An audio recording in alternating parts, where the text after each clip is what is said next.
धाकड़ खबर बेखौफसुमा बेबाक अंदाज।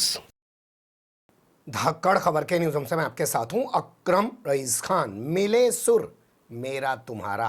एक ज़माना था दूरदर्शन पे गाना रोज़ाना इसलिए दिखाया जाता था ताकि देश के जो नौनिहाल हैं वो भविष्य में आगे चलकर देश की सभ्यता को समझें कि कैसे भारत अनेकता में एकता की बात करता है। लेकिन आज संस्कारियों के राज में 2014 के बाद से मिले सुर मेरा तुम्हारा भाजपा और चुनाव आयोग के बीच चल रहा है। यकीन नहीं आ रहा है तो मैं आपके सामने दो क्लिप रखने जा रहा हूं, उन्हें थोड़ा गौर से देख लीजिएगा।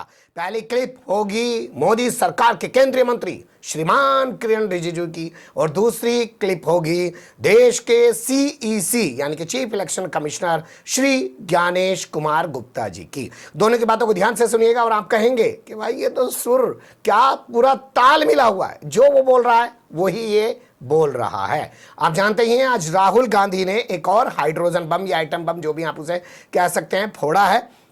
सबसे पहले उन्होंने जहां कर्नाटक को लेकर बम फोड़ा था, फिर उसके बाद महाराष्ट्र को लेकर बम फोड़ा था, आज उन्होंने बम फोड़ा है हरियाणा को लेकर। और उन्होंने अपने तमाम दस्तावेज से बताने की कोशिश की कि कैसे संस्कारी वोटों की चोरी करके सत्ता हथिया रहे हैं। कल बिहार में पहले चरण के तहत मतदान होना है, उससे पहले राहुल गांधी का यह खुलासा हलचल मचा चुका है, सनसनी फैला चुका है। तो जवाब देने के आना चाहिए था चुनाव आयोग को, लेकिन आ गए संस्कारी और जो उन्होंने बातें बोली तो वो कहने लगे या ये चीज निकलकर सामने आने लगी कि मिले सुर मेरा तुम्हारा। सुन लीजिए किरण रिजिजू को। बार बार चुनाव हारने के बाद भी सबक नहीं सीखते हैं। कांग्रेस के कई नेता हमसे मिले हैं, बहुत दुखी है। वो कह रहे हैं कि राहुल गांधी जब तक उनका नेता रहेगा कांग्रेस जीत नहीं सकते हैं, और वो ईवीएम को गाली दे रहे हैं।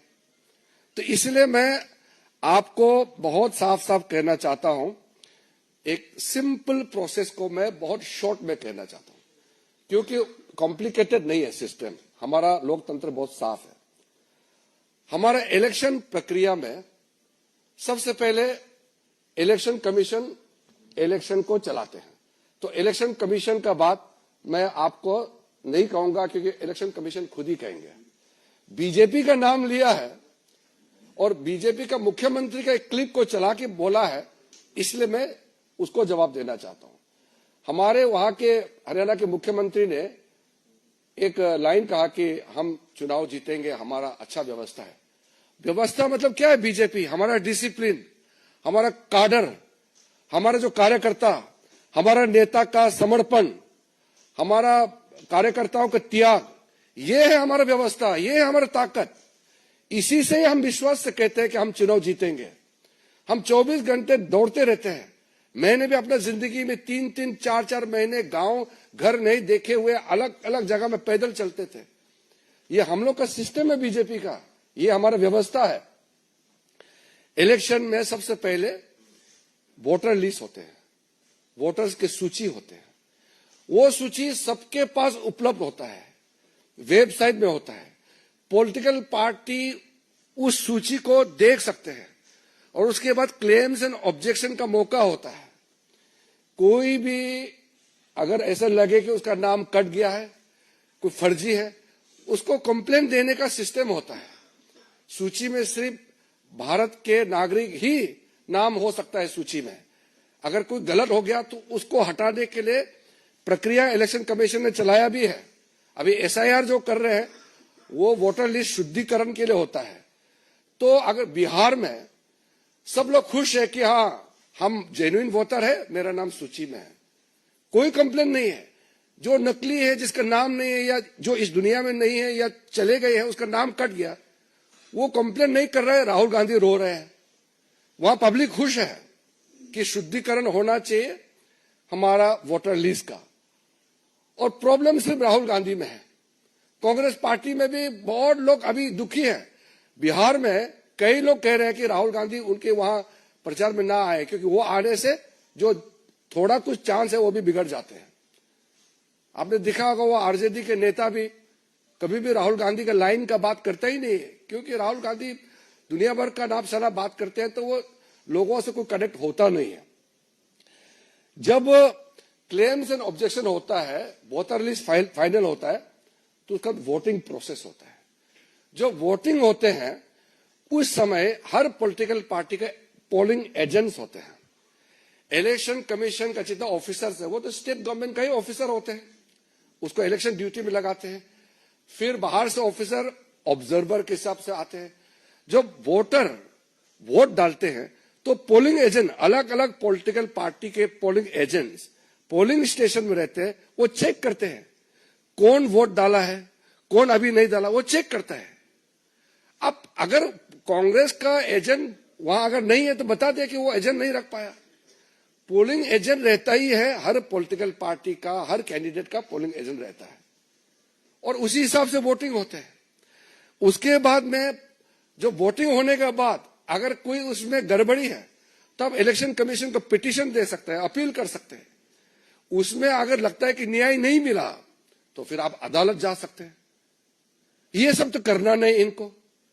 फिर जब पोलिंग हो जाने के बाद जब काउंटिंग होते हैं उसमें भी हर कैंडिडेट का, हर पॉलिटिकल पार्टी का काउंटिंग एजेंट्स होते हैं। वो बहुत पारदर्शिता के साथ, पूरा ट्रांसपेरेंसी के साथ सारा इलेक्शन प्रोसेस होता है। मैंने 7 चुनाव लड़ा है। हम कैंडिडेट भी रहते हैं, हमारे एजेंट्स रहते हैं। कहां गड़बड़ी होते हैं? अगर गड़बड़ी हुआ, कोई अधिकारी ने गड़बड़ किया तो अदालत जाएंगे। तो अदालत में कभी कभी हुआ है, चुनाव को रद्द भी कराया है, न्याय देता है।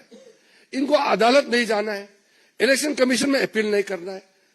बस प्रेस कॉन्फ्रेंस कॉल करेंगे और किसी ने प्रेजेंटेशन बना दिया उसको दिखाएंगे और फिर भाग जाएंगे। क्या लोकतंत्र ऐसे चलेगा क्या?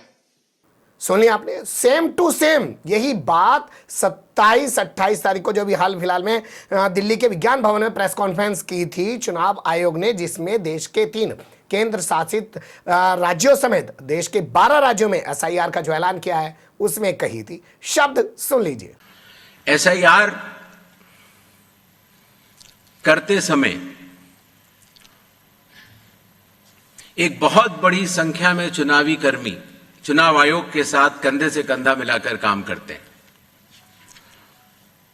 आपको पता होगा कि लगभग हर 1000 वोटर के ऊपर एक पोलिंग स्टेशन औसत तौर पर हो जाता है। हर पोलिंग स्टेशन पर एक सरकारी कर्मचारी बूथ लेवल ऑफिसर के तौर पर कार्य करता है। एक विधानसभा क्षेत्र में 300 या 400 के बीच में लगभग पोलिंग स्टेशंस होते हैं और हर विधानसभा क्षेत्र में एक इलेक्टोरल रजिस्ट्रेशन ऑफिसर होते हैं। वो भी सरकारी कर्मचारी होते हैं और एसडीएम के स्तर के होते हैं और उनके अंडर में ये सारे बीएलओस कार्य करते हैं। इलेक्टोरल रजिस्ट्रेशन ऑफिसर को सहायता करने के लिए assistant electoral officer registration officers भी होते हैं, जो कि लगभग हर तहसील में एक या उससे अधिक होते हैं।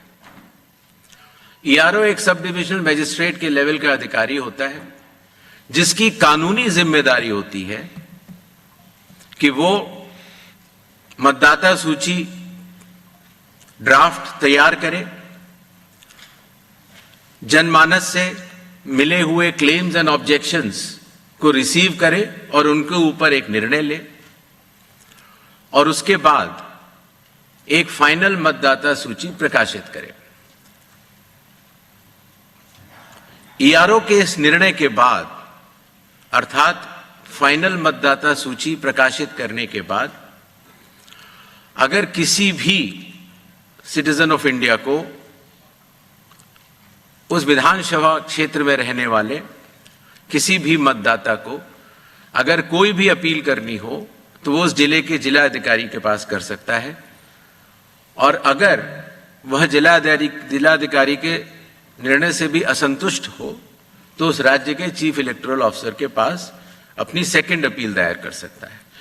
यह मैं इसलिए आपको बता रहा हूं कि बिहार में सभी राजनीतिक दलों के साथ मिलकर जब एसआईआर हुआ, उसके बाद जो जिला मजिस्ट्रेट्स के पास अपील आई 38 जिलों में, वह 0 थी। अर्थात ईआरओ और इलेक्टर्स ने मिलकर और बूथ लेवल एजेंट्स ने मिलकर बहुत ही अच्छा काम किया। क्या कुछ गलत है? सुर मिल तो रहे हैं, लेकिन अनेकता में एकता के लिए नहीं मिल रहे, सिर्फ दो सुर मिल रहे हैं। और दो में भी ये कहा जाए कि सुर तो एक ही है, चेहरे अलग हैं, आवाज अलग है। बने रहिएगा धाकड़ खबर के साथ। कमेंट्स के रूप में आप लोग अपनी राय दे सकते हैं, खबर को लाइक कर सकते हैं, चैनल को सब्सक्राइब कर सकते हैं और ज्यादा से ज्यादा हमारी खबरों को शेयर कर सकते हैं। फिर ऐसे ही किसी सुलगते हुए या उलझते मुद्दे लेकर मैं आपके सामने होऊंगा हाजिर। फिलहाल अभी मुझे दें इजाजत।